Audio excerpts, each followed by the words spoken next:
It's just on a long enough timeline, you have to kind of see where things are eventually going. But yeah, in our Yeah. lifetime, I think you'll probably end up seeing, some of these giants, eventually kind of go under. And Bezos has said that about his own company. He was like, I would be shocked if Amazon doesn't declare bankruptcy at some point. And you can see that in the stock prices. The most overinflated stock prices are Facebook, Amazon, and Google. And, at some point, Apple. Apple, yes, sorry, and Apple, good call. Yeah, at some point, I think the market will correct. And I do think that great ideas have a way of being sussed out. It's what a meritocracy is all about.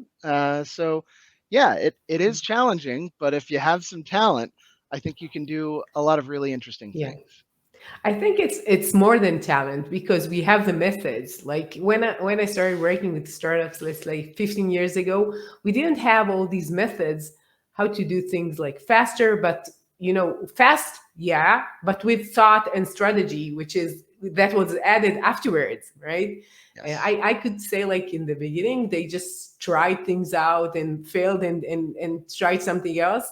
And now they know better how to do it. And one of the things that I feel like in Israel that got better are the marketing efforts because we had the execution for the development, but we are not as good in the marketing with the strategy for growing. And this is something that only like in the last like 7, 8 years, it got bigger in Israel, just the growth, because, we were called the startup nation because everything was a Startup startup. And Nation, then I it like that. startup nation and everything, That's it was cool. like a startup, and then you had this exit and that's it.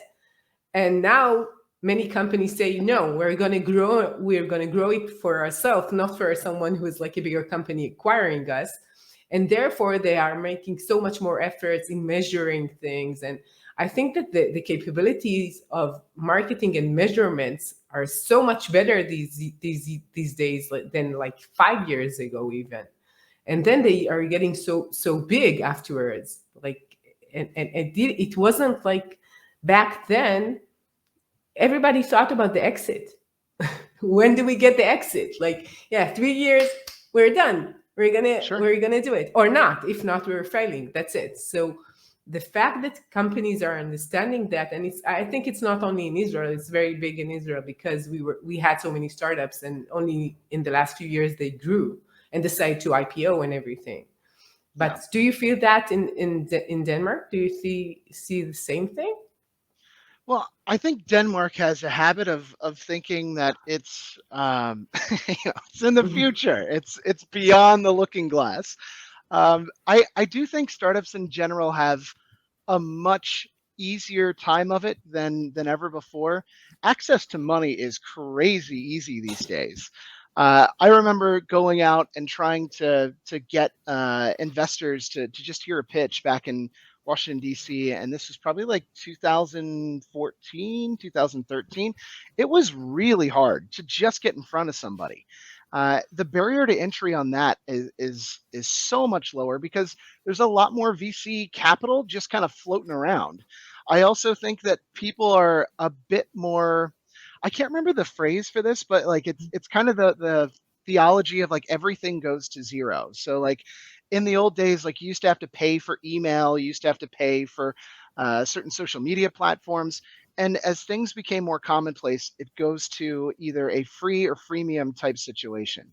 And I think you'll see that with also building startups, where it used to be so difficult to build your own website. Then this crazy kind of CMS came out called WordPress. And now everybody's like, dude, I can get a WordPress website up in less than an hour and it's actually functional.